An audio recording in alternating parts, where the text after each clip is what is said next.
நம்ம இப்ப என்னன்னா இன்கம் டேக்ஸ் வந்து 10 வழிமுறைகளை பின்னுறாங்க. ஒருத்தர் ஆக்சுவலி டிரான்சாக்ஷன் ஈடுபட்டாங்கன்னா என்னது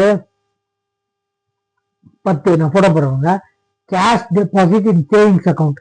நம்ம பர்சனல் அக்கௌண்ட்ல சேவிங்ஸ் அக்கௌண்ட் அது உங்க ஒருத்தர் தனி நபர் பேர்ல இருந்துச்சுன்னா 10 லட்சம் ரூபாய்க்கு மேல போச்சுன்னா அந்த இன்கம் டேக்ஸ் பார்ப்பாங்க. அதே மாதிரி கரண்ட் அக்கௌண்ட் உங்க கம்பெனி அக்கௌண்ட் 50 லட்சம் ரூபாய்க்கு மேல போச்சுன்னா செக் பண்ணுவாங்க. கிரெடிட் கார்டு பில்லு பே பண்ணும்போது கேஷா பே பண்ணீங்கன்னா 1 லட்சம் ரூபாய்க்கு மேல பே பண்ணீங்கன்னா கணக்குல ஒரு இன்கம் டேக்ஸ் பார்த்துட்டு இருப்பாங்க.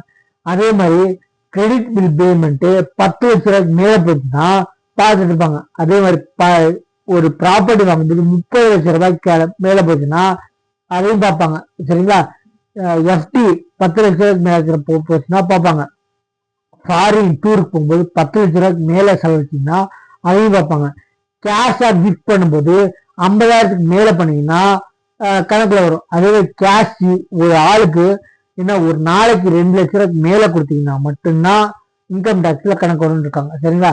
நம்ம சேனலை சப்ஸ்கிரைப் பண்ணி பாருங்க. உட்கார்ந்து கொண்டு இந்த மாதிரி 10 டிரான்சாக்ஷன் போட போற இது வந்து கணக்குல வரும்னா நீங்க கணக்காமதே இல்லை. இந்த மாதிரி அதாவது பார்த்துட்டே இருப்பாங்க உங்க அக்கௌண்ட்டை. இந்த மாதிரி ஏதாச்சும் டிரான்சாக்ஷன் வந்துச்சுன்னா இன்கம் டேக்ஸ் பார்த்துக்கிட்டோம்னு அர்த்தம். சிசி மாதிரி. சரிங்களா? தப்பு பண்றவன கரெக்டா பிடிக்கிற மாதிரி இந்த மாதிரி டிரான்சாக்ஷன் ஜாஸ்தி மேல இருந்துச்சுன்னா நீங்க மாட்டிக்கீங்கன்னு அர்த்தம். வரி கட்டிட்டு கட்டுங்க, பிரச்சனை இல்லை. அதாவது டாக்ஸ் இன்கம் டேக்ஸ் கட்டிட்டு கட்டிங்கன்னா ஒரு பிரச்சனையும் இல்லை. இதுக்கு மேல போச்சுன்னா இன்கம் டேக்ஸ் கட்டணும். சரிங்களா? கட்டாம கட்டாதீங்க, பிரச்சனை உங்களுக்கு தான். நம்ம சேனலை சப்ஸ்கிரைப் பண்ணுவாங்க. தேங்க்யூ.